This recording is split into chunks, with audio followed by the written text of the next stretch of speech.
Hace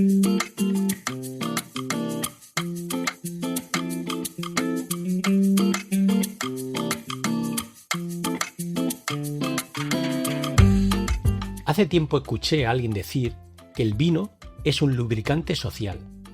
Entonces, recordé algo que viví hace ya unos cuantos años en Estrasburgo, Francia. Llegué allí para hacer una estancia de investigación y mientras encontraba un alojamiento, me quedé unos días en una especie de pequeña residencia que pertenecía al centro de investigación, donde había unas cuantas habitaciones y una cocina grande común. Era de esas cocinas compartidas del extranjero, con permanente olor a curry y a otras especias, y que normalmente son frías, con gente de paso que va a lo suyo, a alimentarse, a dejar sus platos y vasos limpios y a respetar su espacio en el frigorífico. Una noche, mientras algunos de esos expatriados estábamos cocinando, llegó un chico con 3 o 4 botellas de vino y propuso que hiciéramos una cata. No recuerdo la nacionalidad del chico, pero en esas cocinas multiculturales la nacionalidad importa poco. Pusimos nuestra comida en común y dejamos que el vino hiciera ese papel de lubricante social en una larga velada. Según la invitada de hoy, la riojana Natalia Olarte, los vinos de aquella noche en Estrasburgo fueron buenos vinos, porque el buen vino es aquel que acaba en tu estómago y te regala una experiencia. La elaboración del vino tiene mucho de ciencia. El vino se produce de manera natural a partir del mosto de la uva y de levaduras que se encuentran en la piel de la uva. Estas levaduras, normalmente del género Saccharomyces, usan el azúcar de la uva para hacer una fermentación alcohólica, obteniendo así energía, produciendo alcohol. Bien nos podríamos imaginar a un ser humano, hace miles de años, probando ese caldo de uva que había quedado guardado por unos días y comprobando que además de tener un sabor peculiar, alegraba el espíritu. A partir de ese momento, comenzarían las pruebas para mejorar ese caldo alcohólico. Mesopotámicos, fenicios, romanos, galos, castellanos, y así la humanidad fue acumulando experiencia hasta llegar a nuestros días, donde términos como genómica, microbioma o feromonas contribuyen a una mejor calidad de los vinos. En una de mis visitas al Archivo de Indias en Sevilla, vi una de las cartas que Cristóbal Colón escribió a los reyes católicos para solicitar abastecimiento de productos. Entre otras cosas, Colón pedía, con el respeto más refinado, que por favor les llevaran vino a las nuevas colonias en América. El vino, por entonces, era principalmente alimento y muy conveniente porque se conservaba bien, pero no me cabe duda de que Colón también pedía ese vino para que él y los suyos pudieran usarlo como un lubricante social. Una isla del Caribe en el siglo XV, 4 o 5 personas bebiendo vino, compartiendo historias, penas o alegrías, temores o anhelos. Nada muy diferente a una residencia de Estrasburgo en el siglo XXI, 4 o 5 personas bebiendo vino, compartiendo historias, penas o alegrías, temores o anhelos. A lo largo de la historia, el vino, como la ciencia, como la vida, se disfruta a raticos.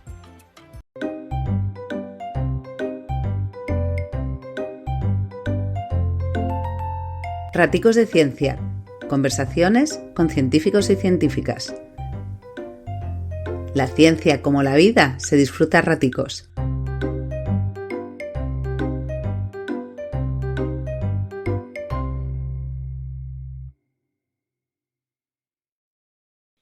Raticos de Ciencia ha llegado a Logroño por otros motivos profesionales y ha tenido la suerte de conseguir un contacto para estar con Natalia aquí, que es una persona fantástica para hablar de investigación y desarrollo en el mundo del vino, que estamos en la cuna del vino mundial, diría. Muchas gracias por estar aquí. No, el placer es mío. Tener a una jarrera en las ondas pues siempre es divertido. E intentaremos hacerlo de una forma fácil para que nuestros radioyentes pues sepan cuál es nuestro trabajo y además, pues mira, aprovechamos que este mes de marzo, ¿no?, para poner en valor un sector tan importante como es el sector agro. Pues mira, ya tengo la primera pregunta, ¿qué es una jarrera? Pues mira, yo soy de una ciudad que se llama Haro, que está ubicada al norte de La Rioja y que es la capital por excelencia de los vinos finos de Rioja. Vale. Y bueno, pues tengo la suerte de vivir en una ciudad muy bonita, al que invito a todo el mundo a que lo conozca, y tiene un barrio centenario, que es el barrio de las bodegas, el barrio de la estación, que se ubicó allí porque era la cercanía a la estación del ferrocarril, y en los tiempos de filoxera se enviaban las cubas de vino desde La Rioja hasta las regiones francesas. Entonces, bueno, se ubicaron allí el mayor conglomerado de bodegas centenarias de aquí de La Rioja. Si a eso le sumamos un paisaje fantástico y el buen hacer de sus gentes, pues, ¿qué más puedo decir yo de mi ciudad? Esta es una cuña publicitaria buenísima. Entonces, sois jarreros y jarreras, la gente. Ese es el gentilicio. Ah, perfecto. Pues yo creo que el mundo del vino tiene cosas muy interesantes para la investigación, la ciencia y el desarrollo. Tú llevas muchos años en esto, ahora lo hablaremos, pero has estado trabajando en proyectos de I+D en la empresa privada, pero ahora también me contabas que tienes relación con centros de investigación que hay aquí en Logroño sobre el vino. Y yo una de las primeras cosas que he pensado de la relación del vino con la ciencia es que me estaba imaginando esas primeras personas que descubrieron que de la uva se puede hacer vino, y es un proceso basado en la observación. Y luego, leyendo alguna entrevista tuya, me di cuenta lo importante que es en la viticultura observar. Siempre, es la base de todo. Además, un buen ingeniero agrónomo es lo primero que tiene que hacer, observar antes de tomar una decisión. Nosotros nos caracterizamos por ser, yo los llamo los hombres orquestas. Es una profesión que nunca se ha puesto en valor, pero realmente somos como los médicos del campo. Tenemos que saber un poco de todo y atender a nuestros pacientes, que bueno, en nuestro caso son plantas y en mi caso en concreto es viñedo. Y la observación es importante porque en los pequeños detalles es donde se marca la diferencia y es donde se abren las mentes. Tú hiciste ingeniería agrónoma.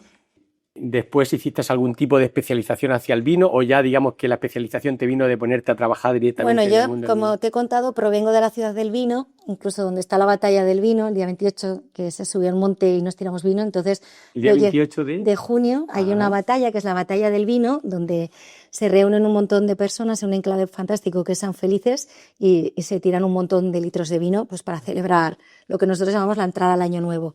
Entonces yo he nacido, como te digo, rodeada de viñedo, de cubas y, bueno, con un abuelo que fue tonelero, entonces siempre he estado fuertemente ligada a esta cultura. Pero más allá de la cultura, y no tenía nada que ver en mi casa nadie con el campo, yo entendí el primer año que trabajé en Bodegas Cune de la mano de Basilio Izquierdo y Jesús Madrazo, pues que los buenos vinos no salían de la bodega, los buenos vinos salen del campo y de los viticultores. El 99% de ese éxito está ahí fuera y es lo que tenemos que trabajar. Y a partir de ahí pues empiezas a abrir tu mente y a darte cuenta de muchas cosas que las has pasado por desapercibidas, ¿no? Porque al final el vino es un proceso que fermentamos y obtenemos el caldo que bebemos todos, pero claro, en el campo pasan 2 millones de cosas muy rápidas, con mucha ambigüedad, mucha complejidad y claro, pues cualquier pequeño detalle que te pierdas, es lo que te digo, marca la diferencia.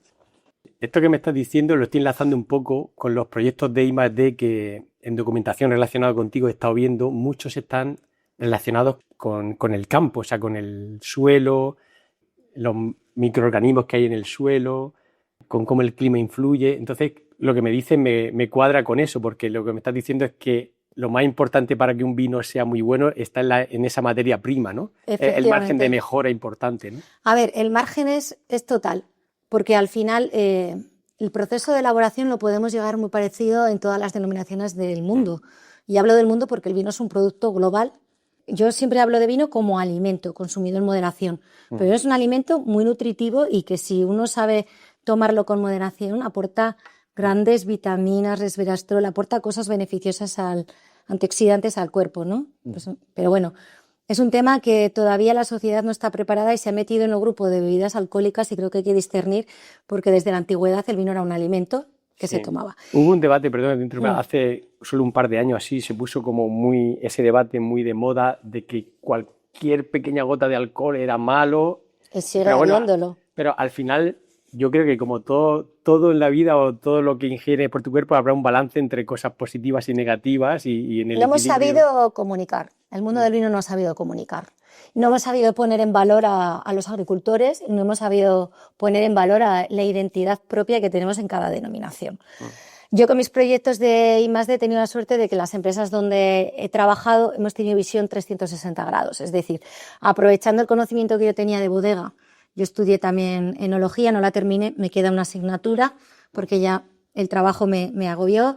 Me especialicé en innovación tecnológica, en calidad, medio ambiente. Intentamos hacer comunicación y divulgación, es importante saber hablar para poder llegar al público. Y bueno, pues con toda esa visión, ¿no?, de toda la cadena, pues decidimos empezar a trabajar estos proyectos de innovación. La idea es un poco poner el foco en el campo, pero poderlo llevar hasta el cliente final. Y el cliente final es el consumidor que está en casa. Es algo tan sencillo como ir recabando pistas. Y por el camino, pues en esta cola de pescado, que digo yo, las espinas que van cayendo las vamos dotando de esos proyectos pequeños, microproyectos a pequeña escala, que nos ayudan a que esa uva sea nutritivamente mucho más buena, no contaminemos, seamos sostenibles. Y la palabra sostenible no es de las que más me gustan, porque creo que la van a quemar los de marketing. La idea era un poco ir aprendiendo con estas pequeñas clases de ciencia, unas veces funcionan, otras no, y ir obteniendo resultados. La parte del suelo es que es un campo muy amplio y creo que es el futuro, o de lo que más vais a escuchar hablar ahora en casi todas las cadenas, porque en esta puesta en valor de lo que era un vino se nos olvidó que debajo de los pies hay otro mundo. Para mí a veces es como una película de dibujos animados de ciencia ficción y allí conviven todos nuestros microorganismos, bacterias, hongos. Y claro, la película cambia, depende de lo que tenga. ¿Ese suelo se puede comprar o se puede modificar para hacerlo óptimo? Porque estaba pensando que una buena tierra quizás se podría comprar y traer en camiones de otro lugar. Pues como dice la copla, ni se compra ni se vende. Ni se compra ni se vende y tenemos que ser muy conscientes de que hay que cuidarlo, y más a nivel nacional. Cuando voy a los colegios siempre me gusta poner dos imágenes muy representativas de qué es España y qué es Europa, ¿no? Y una es la pérdida de la biodiversidad que estamos teniendo en los últimos 10 años, a pasos agigantados. Hay un mapa al que invito a todo el mundo a seguir de la Universidad de Córdoba, que hicieron un estudio muy potente en el que vemos cómo la erosión, la pérdida de flora, de fauna, está afectando gravemente al medio ambiente y no somos conscientes. Y hay otro mapa del Ministerio de Medio Ambiente, que es un mapa español de erosión. Cuando yo lo empecé a ver, hace 10 años, me parecía aquello la guerra de las galaxias. Pero es que mapas que eran predictivos a 30 años se están cumpliendo en menos de 10. Claro. Y siendo Andalucía, Cataluña y la costa valenciana las que más suelo han perdido en los últimos 10 años. Sí. Y esa consecuencia tiene un suelo erosionado, nos trae problemas cuando se producen estos episodios de dana, de precipitaciones abundantes, sequías. Y claro, una vez que se degrada el suelo ya no tenemos nada que hacer. Ese concepto de biodiversidad es muy interesante porque, bueno, está la erosión, que se pierda físicamente el suelo, pero cuando uno piensa en biodiversidad, piensa en un lince ibérico, en cosas que se ven. Pero claro, ¿qué hay de la biodiversidad de las cosas que no se ven? De esos hongos, de esas bacterias que son fundamentales en el suelo. Hay un caso muy sencillo. Es como, ahora venimos de la época del COVID, ¿no? Ya todos nos han hecho un montón de PCRs. Pues esto es lo mismo. El mundo agro ya ha empezado a hacerlo. Estamos trabajando con metagenómica y con PCRs. Es decir, analizamos nuestro suelo, también con un hisopo, pues como nos han hecho a nosotros las pruebas, y ponemos nombre y apellidos a todas las comunidades que viven debajo de nuestro suelo. Es un campo que ha empezado ahora, ¿eh? No es sencillo y tenemos que aprender. Yo, mi primer proyecto fue un terror, pero bueno, aprendimos muchas cosas que os voy a explicar. Y con esas bacterias y esas familias catalogadas de hongos, bacterias, de microorganismos que viven debajo de nuestros pies, esa comunidad, lo que estamos viendo es que la forma que tiene la planta de reaccionar ante un episodio de estrés como el nuestro, ¿no? Oh, Dios mío, 200 litros de agua. Oh, Dios mío, qué calor, no tengo para respirar. Estamos viendo que cuanto mejor esté un suelo más vivo, menos va a afectar a la planta en sus rutas. Es como si viésemos al interruptor de la luz. Interesante, es como si fuera su sistema inmunitario, ¿no? Sí, y es como un interruptor de la luz al final. Si yo estoy fuerte en mi cuerpo, ¿no? En mi máquina, como me gusta decir a mí, yo reacciono rápidamente y una pequeña gripe pasa en 2 días. Pero si a mí me pilla cansada, estresada o malnutrida, puedo acabar en un hospital y ese interruptor no apagan y sigo teniendo esa alarma, ¿no? Pues en el suelo ocurre lo mismo. Si te parece, podemos seguir el proceso en el cual proyectos de I+D pueden influir para llegar a un buen vino. Y estamos empezando por el suelo, ¿no? Y entonces, la pregunta es, lo que me estás diciendo es que una misma cepa, una misma especie de vid en un suelo o en otro puede dar un vino excelente o un mal vino. ¿Eso es así? Sí, a ver, lo que tenemos que partir primero es que de una uva buena, depende del enólogo, puede ser un vino bueno o malo. Pero si trabajamos en las mismas condiciones y pensamos que nosotros tenemos a la miña mal de los vinos, sí, para quitar un factor de riesgo, lo que hemos visto es que sí. De hecho, hicimos un proyecto que partíamos un municipio en 4 segmentos clasificados por sus distintos tipos de suelos. Y hicimos estas pruebas metagenómicas, cultivamos las parcelas de la misma manera en el campo con las mismas técnicas agronómicas, el mismo cultivador para que no hubiese, si hacía un fallo en una parcela lo llevase a las 4, y hicimos pequeñas microelaboraciones. De hecho, participaron algunos niños del colegio para enseñarles que hay vida más allá del suelo y de los vinos.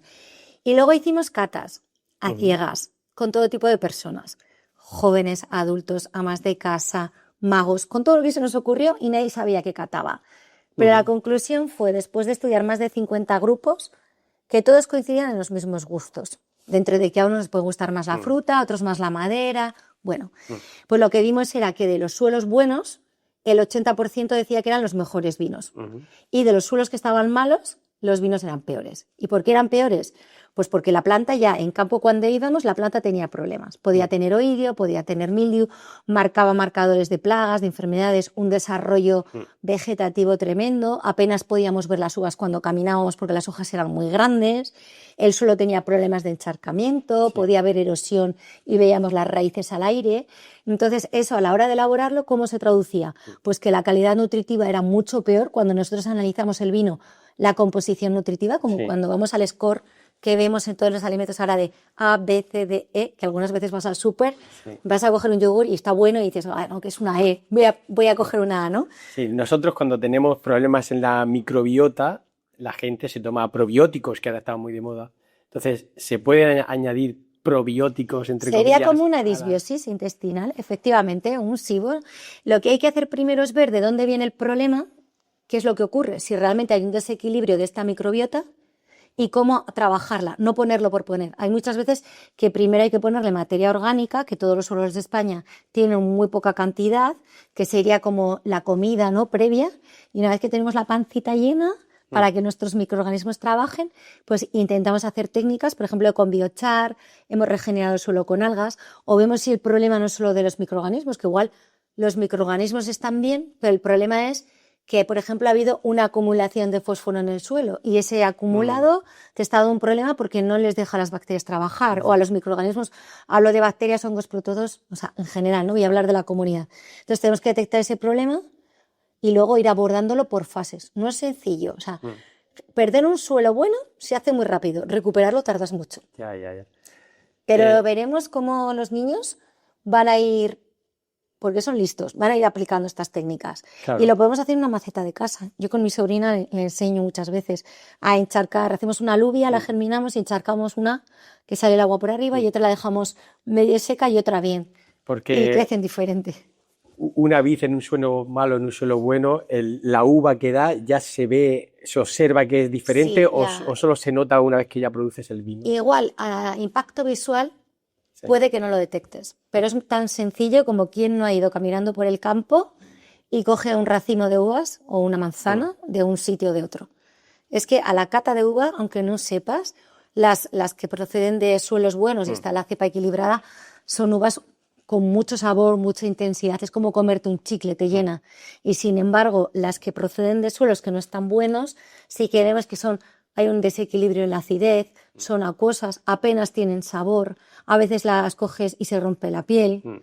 Entonces, bueno, ¿esto qué conlleva? Pues mayor aplicación de productos fitosanitarios, porque tenemos que tener nuestra planta en buenas condiciones. Entonces, cuando uno aprende que el suelo es una gran herramienta, pues lo que intentamos es aprender también de nuestros compañeros de la medicina. Y hay muchas técnicas que se están aplicando en biomedicina o aquí en La Rioja, en el CIBIR, que nosotros lo podemos trasladar al ámbito agroalimentario e intentar probar y ver si nos funcionan. La metagenómica siempre queda un poco de miedo por la acumulación de datos tan diversos, de luego asociar esas lecturas de ADN a distintas especies, pero yo imagino que conforme la bioinformática y los software van evolucionando, todo será como mucho más sencillo y podrás rápidamente, entre comillas, podrás decir el perfil microbiológico. Y eso es lo bonito, suelo. yo creo, ¿no? Porque al final, cuando uno investiga, que rompes tu ecosistema. Es decir, yo estoy acostumbrada a trabajar con ingenieros, ¿no? Ingenieros y enólogos. Cuando hicimos estos proyectos de metagenómica, nuestro rango se abrió. Ya éramos ingenieros, informáticos, biólogos, bioinformáticos y personas que sabían interpretar estas metagenómicas. Y ahora a mi equipo hemos sumado un geólogo, porque es súper importante también estudiar la geología del suelo y cómo impacta en esa estructura. Entonces, si hago una visión, hablábamos hace 20 años, pues eso, el suelo, parámetros físicos y químicos, como la sangre, ¿no? Tengo colesterol, tengo ácido úrico, y ahora ya no.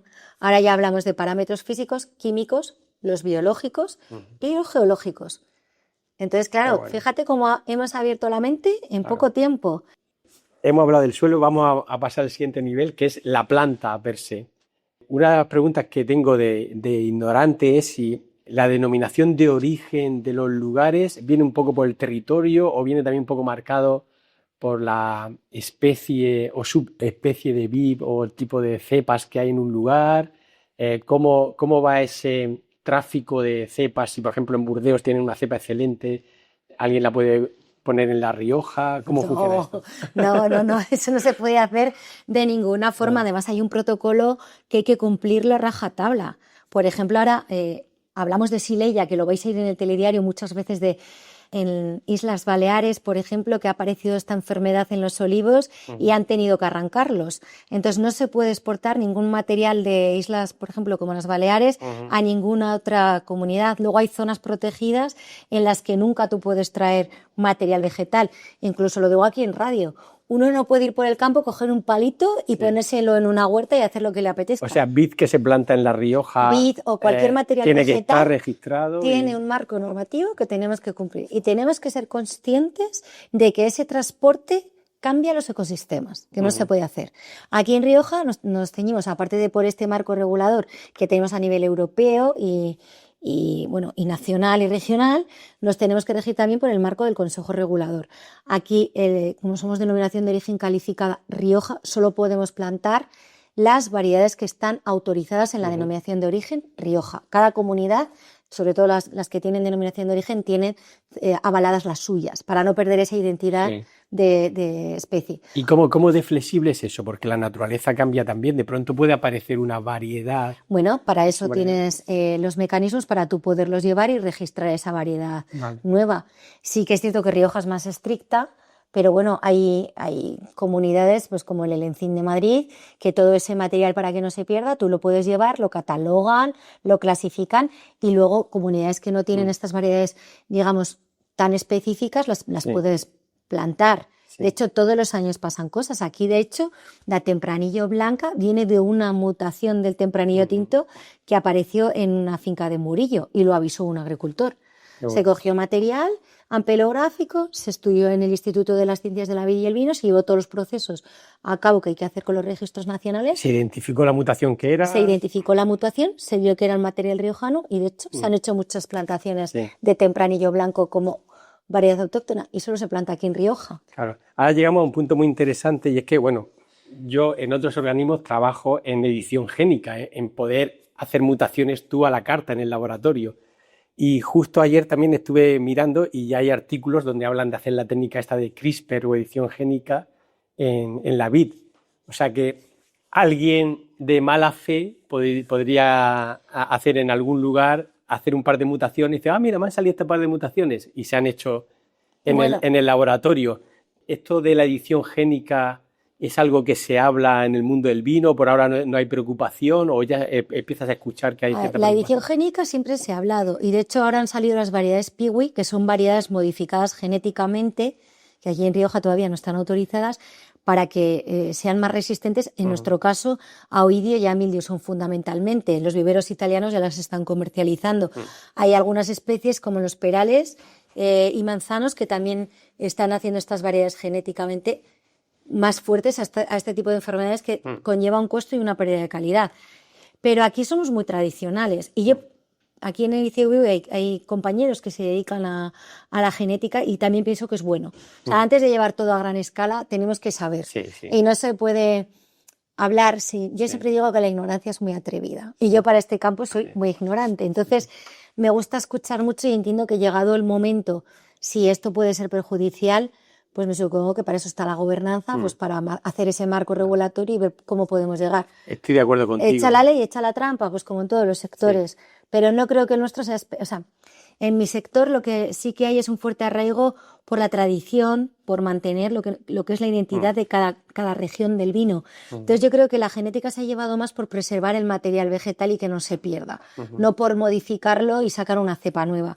Al final el consumidor de Rioja es fiel a las variedades de Rioja, el que bebe Ribera, Rueda, o un Barolo, o un Borgoña.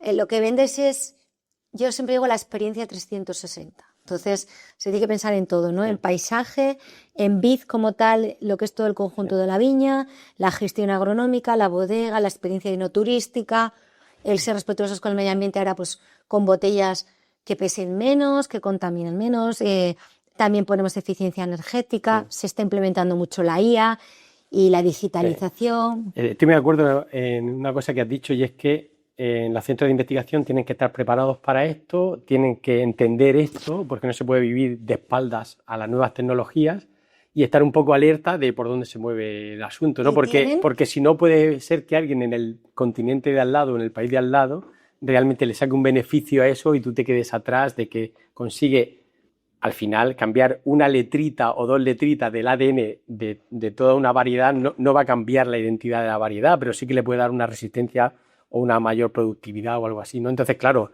si tú le das la espalda a eso durante 20 años, a los 20 años alguien te saca ventaja, cuando tú vas a intentar implementar eso, llegas muy tarde. Bueno, ¿no? Y hay que, lo que te digo, con Piwi se está experimentando mucho, pero también hay que saber, porque al final esas variedades llegan al agricultor y el agricultor tiene, yo los llamo empresarios agrarios, tiene que tener una rentabilidad.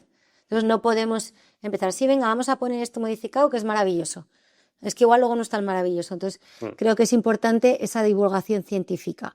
De hecho, siempre se habla mucho, se explica los experimentos que han hecho, qué resultados buenos, qué malos, qué costos, antes de aplicar. Sí, estoy de acuerdo que no se puede improvisar, pero bueno, hay una realidad y es que esa mutación azarosa que le ocurrió a ese agricultor que vio un beneficio, ahora mismo se podría hacer dirigida. Entonces, yo creo que eso es algo a lo que no hay que darle la espalda, ¿no?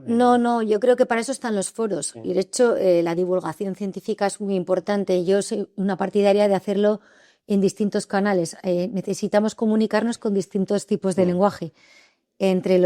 Hablamos de genética, pues las personas dedicadas a ese sector tendrán un lenguaje muy técnico, pero luego tienen que ser capaces de explicárselo a la señora María y al señor Paco, que están a pie de línea y que necesitan no ser técnicos, necesitan saber qué ocurre por si pasa, o dónde se pueden documentar o a quién tienen que buscar. He leído por ahí también en alguna entrevista tuya que hacíais como una especie de escuela del vino o como cursos intensivos para realmente enseñar a la gente de manera intensiva.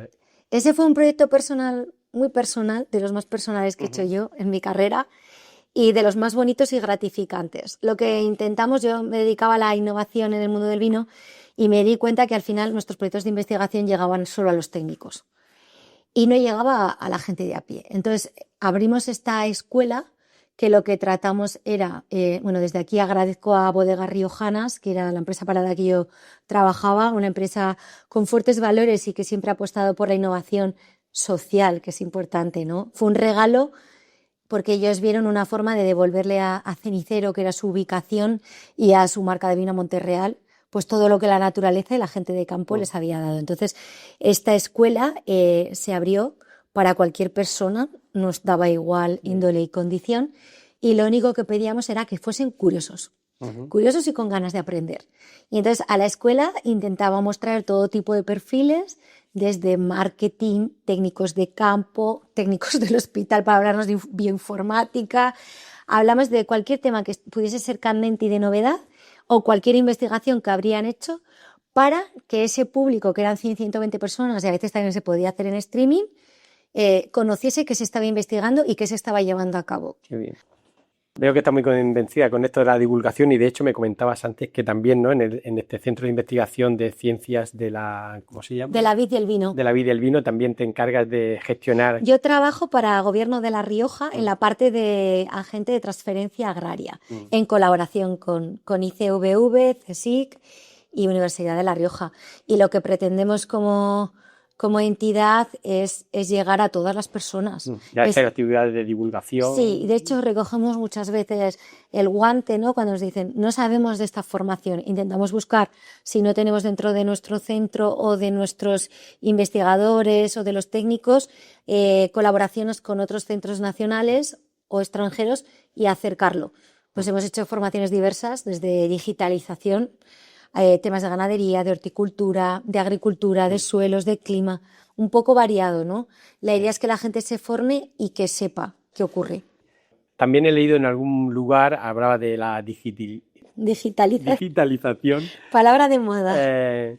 Y hablabas de aplicaciones que le habéis hecho llegar al agricultor. Sí. ¿Cómo de cómodo se encuentra un agricultor cuando le dices que esta aplicación le va a ayudar para una cosa y para otra? ¿Y qué tipo de aplicaciones son? Depende del tipo de agricultor. Vamos a empezar por ahí. Yo me acuerdo cuando vine de trabajar de Cataluña, tuve la suerte de trabajar en Codorniu y allí los payeses pues eran gente muy digitalizada. Como buen cordón de Barcelona, todos sabían que era un WhatsApp y tal. Y yo me acuerdo mi jefe me decía, aplícalo en La Rioja. Y le decía yo, ¿pero qué Rioja? Si yo tengo que ir al bar a buscarlo. Que no tienen móvil o que tienen un móvil del año la guerra, que es un WhatsApp. Bueno, y me acuerdo que mis primeros días me decían, ¿pero cómo no van a saber un WhatsApp? Digo, que no ha llegado, que los míos no han llegado.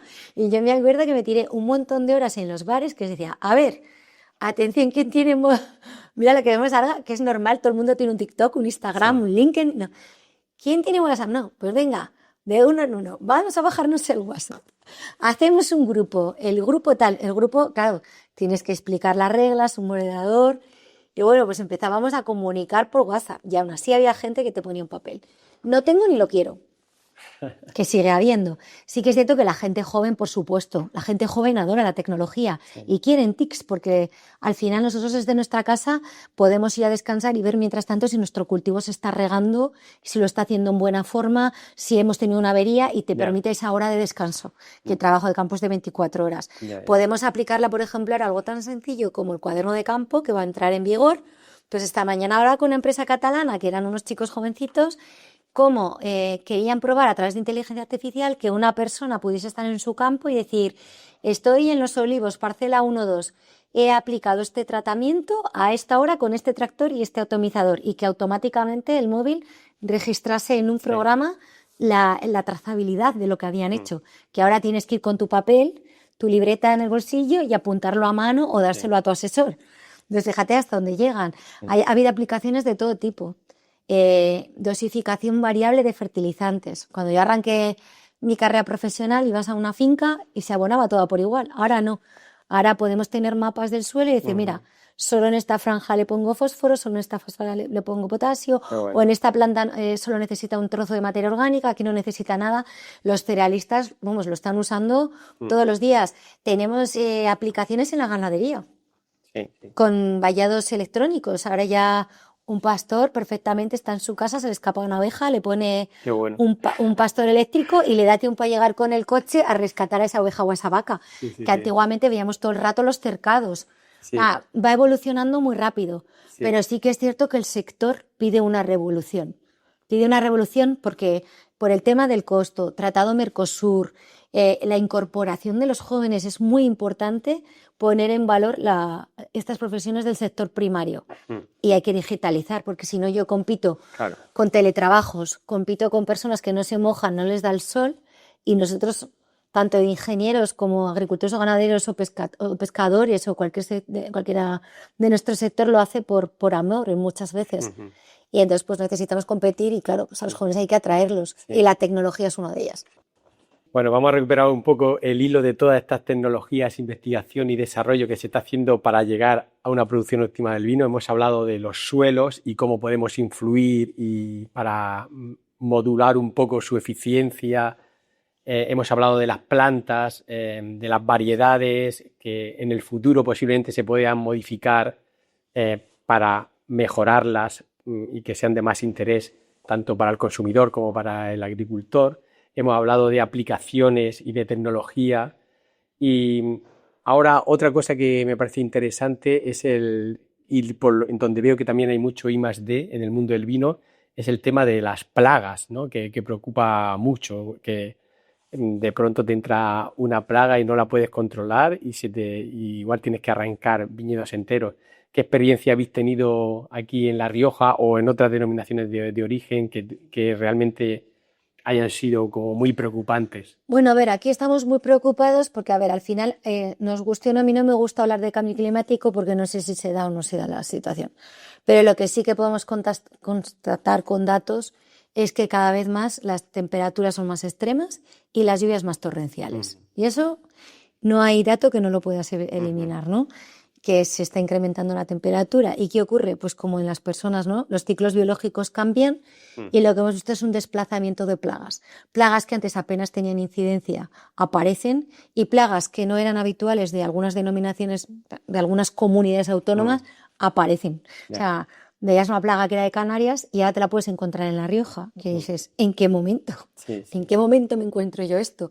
Y eso preocupa. Claro, porque de pronto no tenéis experiencia en eso y hay un tiempo ahí de reacción, ¿no? Bueno, se trata de observar, volvemos a lo mismo. Al final, el trabajo de un ingeniero es observar, entonces tienes que ir midiendo, viendo el umbral de peligrosidad y una vez que llegas, ver si tratas o no tratas. El problema que vemos también es que han aparecido también muchas resistencias a productos fitosanitarios.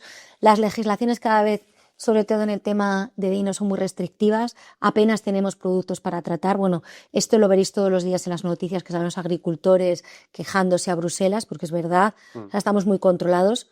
Yo hago la cuña, consumamos todos productos europeos, de campo, de productos de proximidad, porque podemos garantizar lo que trabajamos.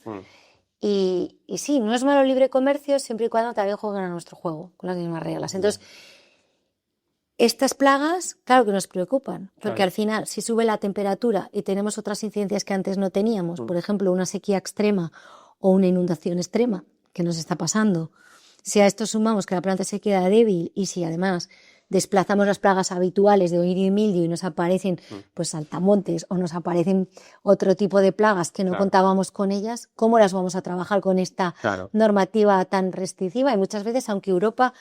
Hay un dato que a mí me llamó mucho la atención, es de las, digamos, es fuerte invirtiendo en I+D para el desarrollo de productos fitosanitarios, es como la medicina, las farmacéuticas.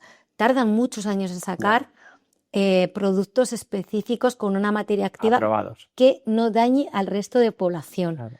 Entonces, claro, las herramientas se limitan, por eso la tecnología también es importante. Claro, aquí en este campo lo que he leído es que, bueno, la manera tradicional era, pues, eso, hacer insecticidas más o menos regulares. Bueno, antes era un calendario como el de las lunas. Sí. Por San Juan, la cigüeña verás, pongo esto. Ya. Por no sé quién, hago tal. Aquí, ¿por qué has tratado? Porque venía mi abuelo y siempre echaba una mano. Claro. Y tú te quedas... Yo tengo que hacerles entender que eso ya no va así. Hay que ir un poquito más a la carta. Que tienes que ir a la carta del año y de la planta. Porque incluso una temporada pensábamos solo en viña, en lo que es la planta. Y ahora ya no.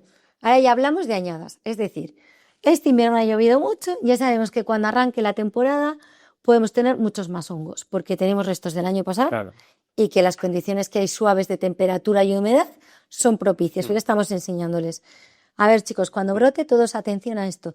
Si no llueve y nos pega mucho calor, pues sabremos que habrá más ácaros, más arañas, más mosquito verde, más plagas que necesitan sol, calor y poca lluvia. Pero claro, tienes que ir por esa delantera y por el camino encontrarás dos cosas que a mí me hace mucha gracia porque todas las campañas en los móviles te pita la foto de ti, ¿qué es esto? Y tú no tengo ni idea, vaya, es que no sabes de nada. Empiezas a tocar a 20 tíos, nadie sabe nada hasta que de repente llega a algún centro de investigación o alguien y dice, yo lo vi no sé dónde. Y ya empieza todo el mundo a darle vueltas. Pero es muy difícil porque, claro, vamos aprendiendo sobre la marcha y el campo al final es como las enfermedades, es un lienzo en blanco y vamos aprendiendo. Es como cuando llegó el COVID, nadie sabía nada de él y ahora mira, pues parece que llevamos 100 años con él. Claro. Claro, ahí sería interesante, claro, no conocer no solo las plagas de tu entorno, sino las de otro, porque como tú dices, pueden venir generalmente en cualquier momento, se sabe, y de hecho hay reuniones de equipos que se dedican a estudiar las plagas. O sea, de hecho hay plagas, pues yo qué sé, la polilla dorada, ahora está pegando en Italia, aquí a España no ha venido, pero ya ha habido reuniones informando de dónde sale, cómo sale, lo que ellos han podido aprender en este corto periodo de tiempo, pero sí que se intercambia toda la información. Y más allá de los productos fitosanitarios actuales, he leído, por ejemplo, que se están haciendo cosas con feromonas, que lo que hacen es, por decirlo de una manera muy sencilla, alterar un poco los ciclos de reproducción de los insectos y aumentar las poblaciones. No sé si eso se ha Es como un implementado perfume, ya. sí. De hecho, empezamos, la más conocida, la Lobesia botrana, que es la polilla de la vid, que lo que hace es pica la uva y la pudre. Entonces, las primeras feromonas pues fueron cordones, ahora ya son biodegradables, hay de caña de azúcar, hay difusores, tenemos ya feromonas para cultivos como el arroz, hay para mosquito verde, hay un montón de feromonas y aquí en Valencia tenemos una de las empresas más potentes que las diseñan. Y está funcionando es español. bien, ¿no? Sí, lo que pasa es que también es una tecnología que avanza a pasos agigantados y también es cooperativista en el sentido de que un agricultor solo, si no tiene una superficie muy grande, no la puede aplicar, pero ahora empieza a haber cooperativas de agricultores que quedan todos y la ponen y eliminan una mano de insecticida. La idea es respetar la barrera natural, pero no son solo feromonas, se han investigado también con bacillus, se está investigando con un montón de cosas porque la tendencia que tenemos es a ser verdes. Entonces, podemos ser ecológicos o podemos ser regenerativos, que son los certificados que está viendo ahora, pero yo siempre les explico a mis alumnos y a la gente que hay que hacerlo por convicción, más allá de un sello que pongamos en una botella o en una etiqueta de ecológico, de regenerativo, biodinámico, ¿no? Esto lo tenemos que hacer porque es de lo que nosotros comemos. Entonces, si nosotros lo cuidamos, vuelvo a lo mismo, tenemos alimentos nutritivos y buenos, si no, no. De hecho, hay un concepto que yo siempre explico que es el hambre cero, ¿no? Que a la gente se queda un poco así porque tú pones 2 tomates, muy bonitos los dos, pero uno está hecho en un suelo malo, con malas condiciones y tal, y no tiene nada de composición nutritiva buena, y el otro es feo, pero está lleno de alimentos nutritivos, o sea, de estos ingredientes buenos. Y la gente alucina cuando los cata, los prueba y les enseñas lo que hay, pero no lo habían detectado. Entonces, bueno, es una filosofía de cultivar diferente. Hemos pasado de producir, de que todo valía, de que había que alimentar a la población, a ser conscientes de que sí, somos los responsables de alimentaros a todos, pero también cuidando vuestro cuerpo y cuidando la naturaleza. Eso es lo bonito.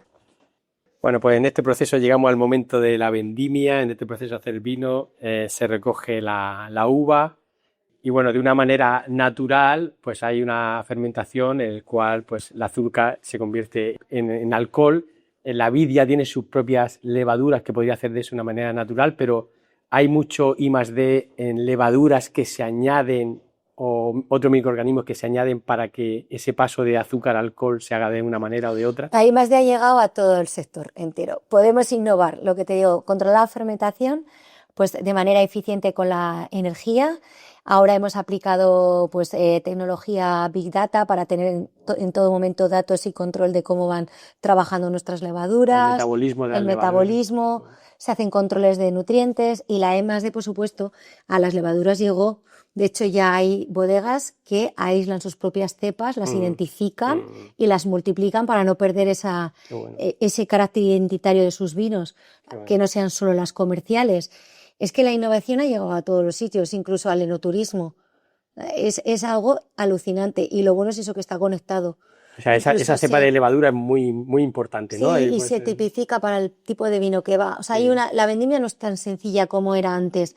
Ahora ya pensamos en qué vino queremos hacer, se buscan esas uvas en el viñedo, o las que pensamos que pueden ser, porque esto no es una ciencia exacta, se llevan a bodega y cada partida se procesa de una forma diferente con sus levaduras, se las cuida, se las mimas, se miman esas fermentaciones porque los tipos de vinos son distintos. No es lo mismo a una persona que le guste un vino con mucho cuerpo, mucho sabor, que a una persona que le guste un clásico pues con más acidez, más fruta, más ligerito. Entonces lo tienes que acompañar y esa innovación llega. Entonces, cuando se van a a hacer esos vinos, otra pregunta de ignorante total es ¿por qué algunos vinos se hacen monovarietales, solo con una variedad, y otros se mezclan? ¿Eso tiene un fundamento simplemente del sabor o el gusto del cliente o del consumidor, como tú has dicho? ¿O a veces las mezclas de variedades tiene un fundamento también biológico para que la fermentación sea mejor? Se suele hacer un poco por gustos de consumidor, es decir, tradicionalmente antes en Rioja era común que en una viña habría 200 tipos de variedades. De hecho, se ponía el blanco en la cabecera porque fijaba el color del vino y era muy ácido. Se ponía unas ramitas de graciano y de mazuelo para aportarle color y estructura y acidez. La garnacha porque le subía el grado, el tempranillo porque era la base, porque era fino, el aroma rosa, regaliz. Claro, ¿qué ocurre? Que cuando tienes ese batiburrillo en la viña, cada variedad tiene su punto de madurez. Entonces, antiguamente pues se metía todo, se fermentaba, no se conocía y nos parece estupendo. Pero ahora que los paladares y los gustos han evolucionado, pues cada vendimia tiene que ir en su punto. Entonces, bueno, las fermentaciones se hacen en base a esas variedades.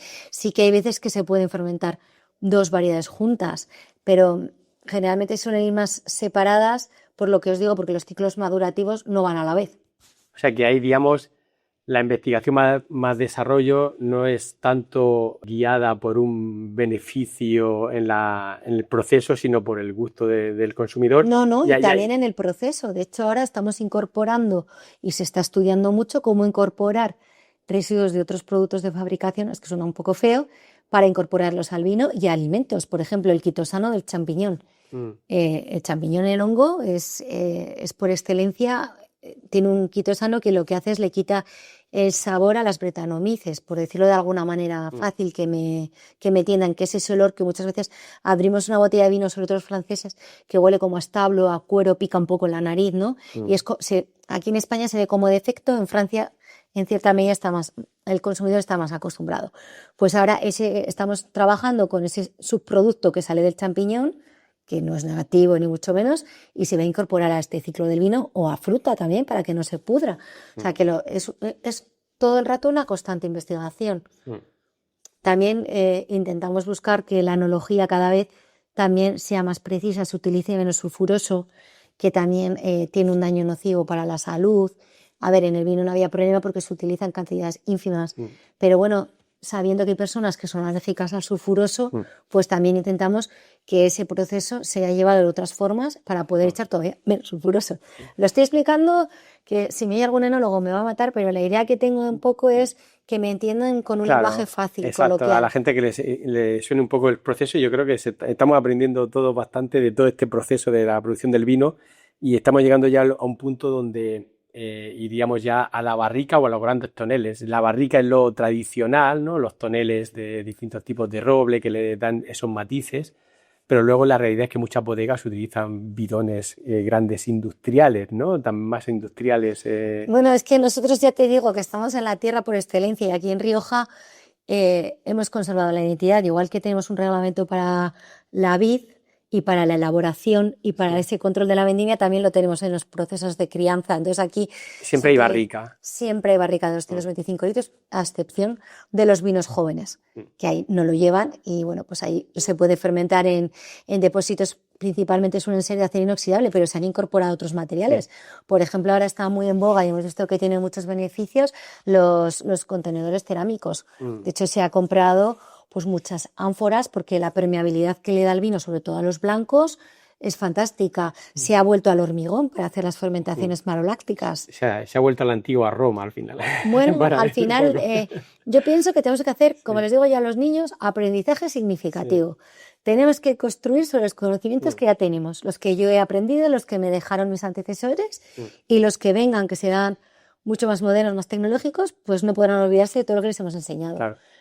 En estos procesos finales de los que estamos hablando, de la fermentación, del periodo en barrica, imagino que la manera tradicional un poco de controlar la calidad era una persona pues que lo testaba y que decía esto va así o va asado, pero me imagino que ahora habrá unos puntos de control de, por ejemplo, no sé, se hacen mediciones de HPLC para ver si hay algunas moléculas que en algún momento del proceso están más disparadas o menos.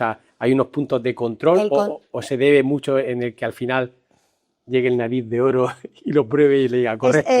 Hay una mezcla de dos y eso se ha hecho toda la vida, hasta cuando no había química, como dicen en los corrillos, ¿no?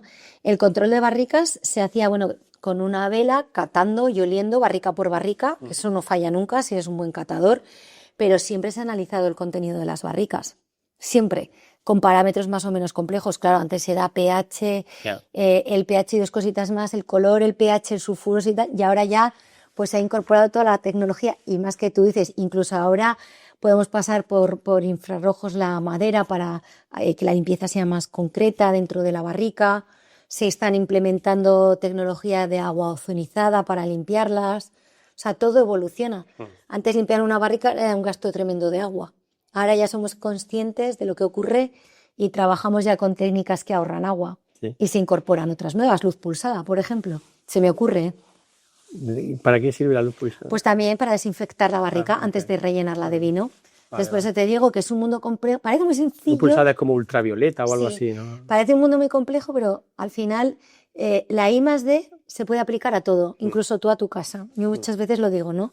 Hay que construir ese conocimiento, hay que abrir la mente mucho y hay que escuchar mucho. No oír, escuchar. Escuchar y aprender, importante. Pues puesto a escuchar, tú estás muy en contacto con este centro de investigación que hay aquí en Logroño y ¿me puedes hablar de alguna línea de investigación que te llame la atención, que se está llevando a cabo allí, alguna que te venga a la cabeza? Bueno, hay muchas, ¿eh? Sí, sí. Y mis compañeros hacen un trabajo fantástico. Y a mí me gusta mucho el tema del agua regenerada que se está gestionando ahora.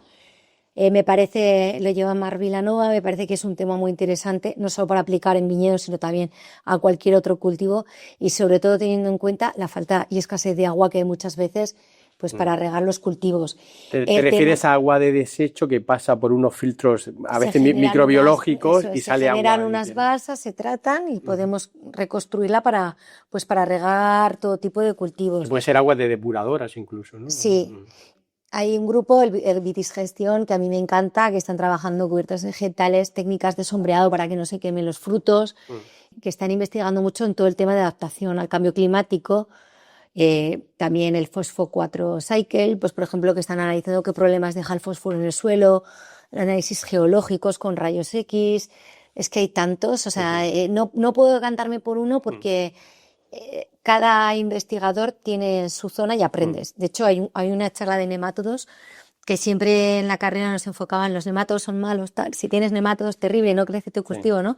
Y ahora han descubierto que no, que también hay nemátodos buenos, por decirlo de alguna forma rápida, y que también favorecen la calidad del vino. Entonces, vuelvo a lo mismo. Ellos no, lo bonito de esto es que se hace entre 3 entidades con un objetivo común, que es poner en valor los vinos de Rioja y aprender todos juntos. Sí. Y un proyecto es complementario de otro al final. Pues no sé cómo me alegra escuchar eso de los nemátodos, porque en nuestro laboratorio trabajamos con nemátodos y aquí estoy viendo que en una jornada técnica que hay dentro de unos días habla Rubén Blanco Pérez, ¿no? Sí, Rubén y Raquel Campos, que son el equipo de investigación por excelencia de nemátodos y bueno, llevan muchos años investigando y han hecho un trabajo fantástico. Sí, la charla se llama... China a coger tierra a los pobres. ¿Ah, sí? La charla se llama Nemátodos como bioindicadores para evaluar la salud del suelo en viñedos de la denominación de origen de Rioja.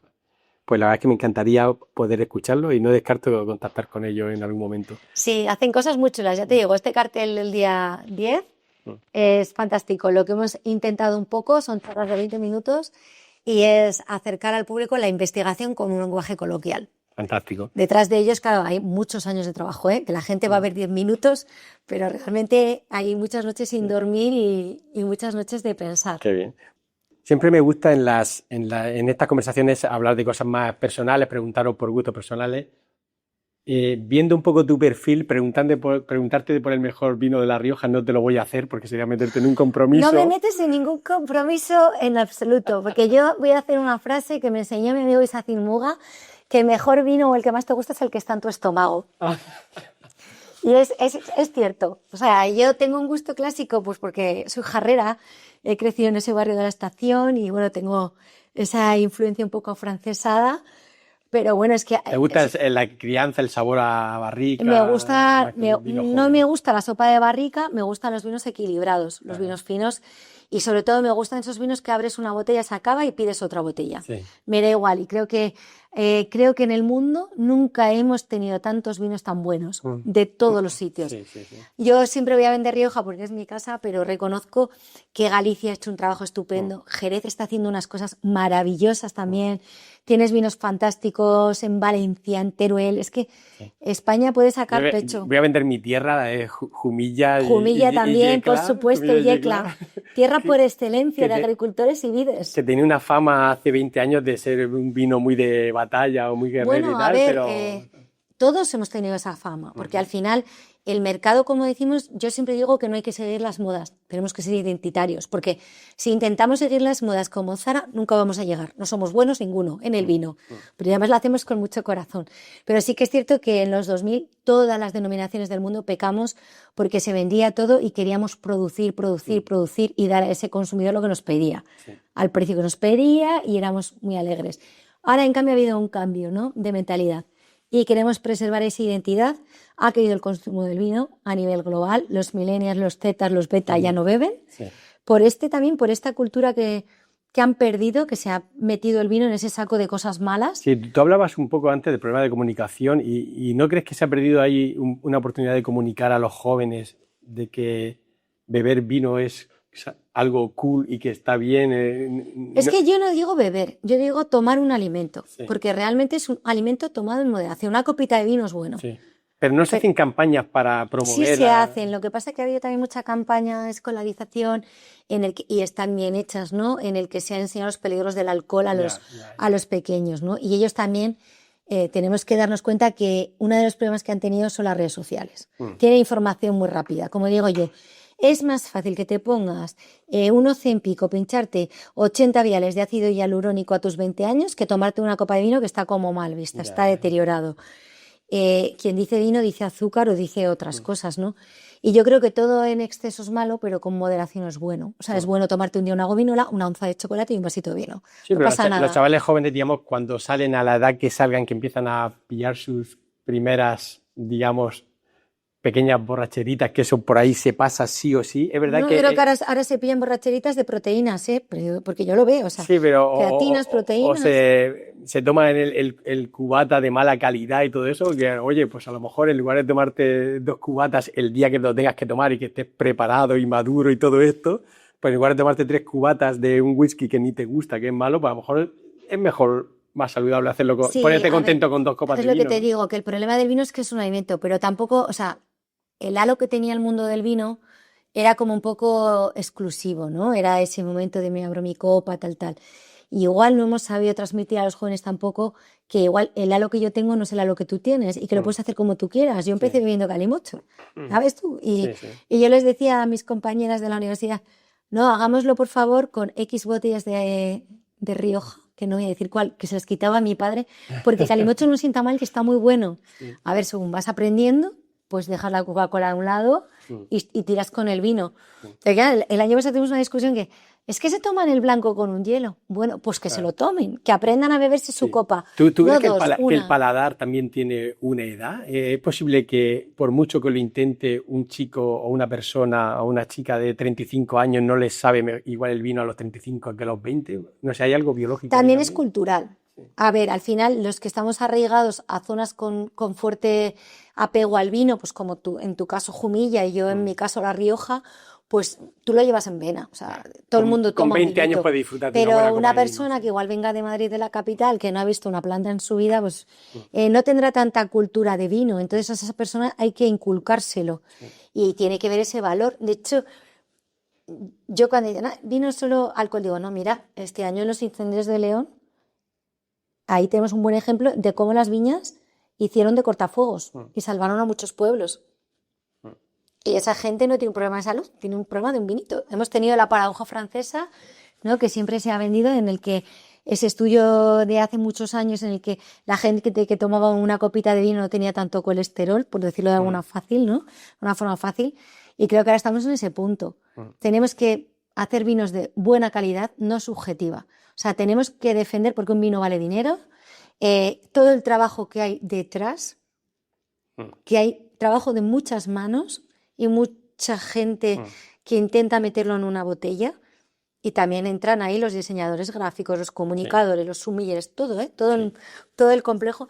Y les tenemos que volver a enseñar esa cultura. Yo más que beber por beber, creo que es la cultura. Estoy de acuerdo en valorizar todo lo que hay detrás del vino, pero otra pregunta es, ¿por qué una botella vale 90 euros y otra vale 10? Y el 95% de los consumidores no distingue la de 10 de la de 90. Pues porque igual les falta educación. Pero realmente es porque dentro de la misma bodega, la de 90, hay menos, tiene un gasto de I+D detrás más fuerte. ¿Suele haber una correlación entre el gasto de producción generalmente y el precio? Generalmente a veces sí, porque de hecho las mejores uvas siempre van destinadas a los vinos más caros. Y no solo es uva, la madera, por ejemplo, no es lo mismo una barrica de roble americano de 500 euros que una barrica de roble francés, de Allier, de la no sé quién, o sea, va todo en correlación. Llega un momento en el que el producto a veces tampoco es los 90 euros, es la experiencia que tú quieres bebiéndotelo. Es esa campaña de marketing, cómo viene envuelto, quién lo tiene, ese deseo, ¿no? Un bolso de Chanel o una entrada para ver la final del Atlético Real, ¿cuánto va a valer? Y es un partido igual que el que vimos ayer gratuitamente por la televisión, pero es ese deseo de yo quiero estar allí, porque cuando gane mi equipo yo tengo que cantar al airón, pues esto es lo mismo. O sea, el vino hay que saberlo vender y en eso los italianos han sido los mejores. Han sabido poner en valor sus vinos con unas campañas de marketing brutales y con unos diseños fantásticos y se han acercado mucho al público joven. Supieron llegar. Pero como todo en la vida, el marketing es otro programa que te dará para muchas horas de contenido. Nos quedamos de que si disfrutas la experiencia, sea cual sea, el dinero está bien invertido, ¿no? Por supuesto, y si lo haces con amigos y en buena compañía, mucho mejor. Sí. Te voy a preguntar por un lugar del extranjero donde hayas tenido una experiencia con algún vino que te haya sorprendido, o si has viajado a algún lugar a ver algunos viñedos que te han sorprendido del extranjero. Cuando tú viajas fuera de España, es que a mí, ¿tienes de formación profesional de fijarte en los vinos, fijarte en los viñedos y todo esto? Yo he tenido la suerte de que me han formado muy bien en las empresas que he trabajado y he tenido suerte de conocer muchos países, unos por trabajo y otros por curiosidad. Y la verdad que de todos tengo cosas fantásticas. Mi primer viaje a California aluciné por lo grande que eran las parcelas, cómo habían implementado maquinaria, tecnología, lo profesionalizados que estaban. Bueno, yo de aquel viaje vine con la cabeza rota, pero luego voy a Portugal, a Porto, y me enamoro cada vez que voy allí de esas terrazas, de cómo cuidan el viñedo. Me marcho a la parte más pegada al Entello y cómo han incorporado toda la digitalización al campo. Francia sigue manteniendo pues esa parte romántica del vino que es difícil de llevar, pero vas a Alemania también y dices, joder, ¿y aquí qué han hecho? Es que cada parte tiene su encanto. Yo creo que lo bonito es eso, es ver qué hacen otros, aprender, copiar lo que puedas traerte aquí para mejorar tu zona y seguir aprendiendo. Incluso en China, bueno, en China tienen ahí un despliegue. ¿Están empezando a producir vino? No, ya en Wenchao tienen ahí montado un holding. Y bueno, yo tengo pendiente ese viaje porque creo que me lo voy a pasar muy bien. Interesante. En California está el Anderson Valley al norte de San Francisco, ¿no? Que es ahí yo probé un Pinot Noir que me gustó mucho, y dije, voy a ir a comprarlo. Y cuando vi el precio ya se me quitaron la gana de comprarlo. Porque fue una botella que me invitaron, pero la verdad es que están... Y luego la verdad que también hay veces que te tomas un vino en un entorno y no es lo mismo que cuando tú te llevas la botella a tu casa, porque no es tan idílico o no estás con las personas que lo quieres compartir y tal. Entonces digo que el vino es una experiencia, porque cambia. O sea, incluso un vino que te puedes tomar hoy aquí conmigo no te vas a ver igual en tu casa, con otras personas. Depende del momento, de las circunstancias. Y bueno, a veces una copita de vino cocinando con música, pues también alegra el alma, ¿no? Está bien. Perfecto. ¿A qué lugar volverías si pasado mañana te pagaran un billete para irte con las personas que tú quisieras a un lugar? ¿A dónde los llevarías de viaje? De los sitios que has estado, que dices, esto os lo quiero enseñar. Pues no lo sé, porque, a ver, yo, fíjate que soy muy sencilla, por ahí hay un viñedo que a mí me enamora y está en La Rioja y me llevaría a mi gente allí a poner en valor lo mío, y hay un proyecto que a mí me encanta en Chacolí, que es Isasmendi, que ha hecho una recuperación total de la variedad de Chacolí en un entorno natural, como es un Urdaibai, al que invito a todo el mundo a conocerlo, pero si tuviese que salir de España, no sé, igual a Dauro. California me encantó, es que no lo sé, no Sí. sería capaz. Uy, el viñedo este de La Rioja del que me has hablado, ¿cuál es? No lo voy a decir porque eso sí que me traería un conflicto. Venga. Decir un vino no, pero decir un viñedo sí. Bueno, pues nos quedamos entonces. Esa tiene una parte, a ver, hay dos viñedos que tienen para mí un componente una emocional de mi padre. Mi padre fue una persona que trabajó mucho en San Maniego y siempre me enseñó el valor de lo que era esa zona, de lo que eran sus bodegas. Y entonces, bueno, pues yo aparte de Jarria, pues siempre he estado como muy relacionada, pero claro, tengo mis viñedos de cenicero que hice unas preciosísimas en Tudelillo. O sea, es que hay cada cosa de bonita aquí para darte una vuelta y disfrutarla. Genial. Sobre todo importante, subir las Conchas de Aro en mi pueblo, en las Conchas de San Felices, que los paisajes de allí son espectaculares y bueno, también es una zona muy recomendable. Quizás me iría también a California, hay algún paisaje que me encanta, pero bueno, pues, hay mucho mundo por recorrer y me quedan muy pocos años. Pues te agradezco mucho tu tiempo porque sé que ahora vas, digamos, de un lugar a otro. Entiendo por qué te reclaman en todos lados, porque te explica muy bien y tiene muy buena energía y transmite mucha pasión por lo que haces. Sí, y por hoy el está vino. siendo un día especial porque, bueno, vamos a colaborar, voy a lanzar una cuña. Hace 3 años aquí pusimos un ciclo que era Mujeres del Vino del Rioja. Se hizo un poco no buscando esa figura del 8M de la mujer, sino simplemente pensamos que las niñas, las científicas, tenían que tener referentes en el mundo del vino, que no fuesen solo enólogas y que cuando una, pues eso, bioinformática, pues tienes que tener tus referentes y que no lo sabía. Entonces, son unas ponencias que se hacen todos los años en el que se da un premio Mujer del Vino del Rioja por su trayectoria, son diversas. Hay unas profesionales fantásticas de comunicación de la universidad, enólogas, directoras de bodega, que claro, una mujer empresaria, pero es que hace 60 años no había una mujer empresaria. Sí. Científicas, ¿no? Cuando, pues por ejemplo, Montse de la Estación Enológica de Aro, que fue de las primeras que se metió en un laboratorio a investigar, ¿no? Es que ahora lo vemos todo tan común, pero es que antes no había. ¿Y ahora hacéis como son mesas redondas o son ponencias? Sí, son mesas redondas. Se debate un poco la actualidad del vino en este momento, en esta edición, y luego se da el premio, pero también se hace mucha referencia para que las niñas del futuro pues tengan esas referencias. Y bueno, lo bonito de este ciclo es que no solo dedicado a mujeres, también es a hombres del vino, y la idea es eso, es poner en valor a las personas.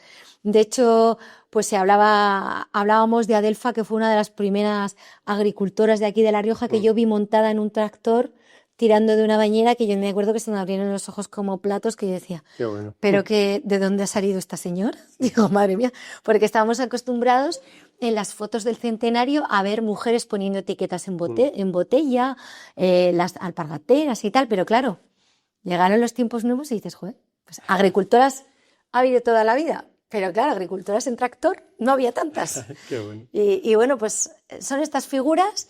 Y lo que pretendemos es eso, que se rompan esas barreras para las niñas del futuro, pues para que se acerquen a este sector tan bonito y bueno, pues que puedan seguir trabajando, ya os digo que en colaboración pues con todas las entidades que puedan.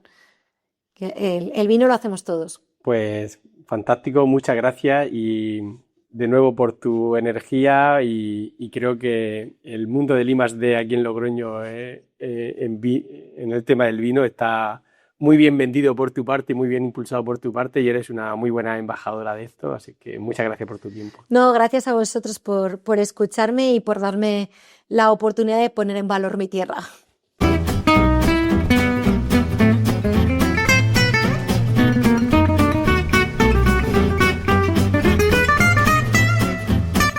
Hasta aquí, Ráticos de Ciencia. Te esperamos en el próximo podcast.